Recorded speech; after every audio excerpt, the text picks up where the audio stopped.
thay đặc nào để lơ tật rong gần lấy bần bắt cờ đây tròn lưng tròn mà sự tổ bốc cờ bần do cái làm thay đặc nào sự bên tật rong mang mu gà rong đi ngòl bần bắt cờ tròn làm thay đặc nào rong mà tập li gà mà kinh tế bần giang xa bần đây gờ đây tập li bần bố bay ghê yak năm bần đây unh hata lưng lấy gà làm rong đi ngòl còn ngày bần giặc nệ siêu epom mang mu làm cho nó vác lu bần đây trang bần đây bơi bần đây tụm cờ bằng ngày này nó làm bài ba reng đâm chết ba sửa đây đọc cờ lu bần làm cho nó vác bần đây doa cờ bần đây bơi thoại bao David sửa đây làm nơ sửa đây cả cho nó vác cờ bần đây nó hay bần đây cờ bao đây ăn cờ bần rắp dân hạp nó sửa nát trong gió bần sửa quay bần chị dần sửa bơi bần sửa gua pa bần đây rong pasti rong bần kệ gì xin nó đăng sửa cùng đây pa ma tổ bốc lu bần làm rong đi sửa gua ăn cờ năm bần vi nào đằng ước cho cờ vi nào nó đằng bần cả giếng lập giếng mu mong vi nào nó nở cả yang sửa cùng đây pa ma tổ bốc bơi mà đằng câu car bần jo hành lệ làm giếng ngâm bần sửa ăn cờ bần pran nào sửa ăn cờ bần hri sọt bằng hri gờ kệ gì nó bần để block thời bọc David sửa đây pa ma chờ nó và cờ bần đây bơi bần đây pun bơi và cờ bần gum cờ ngày này bần đây doa hầm trong hri bần hri trong minh trong bar bần go đây bần hri trong minh trong bar bần go đây còn bần yung đi đằng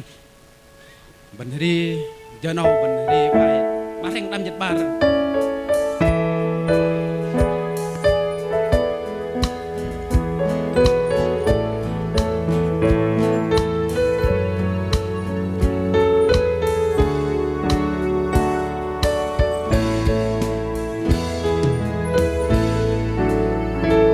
Hãy subscribe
Jangan wak ke luban day dang lam jengam ban tapa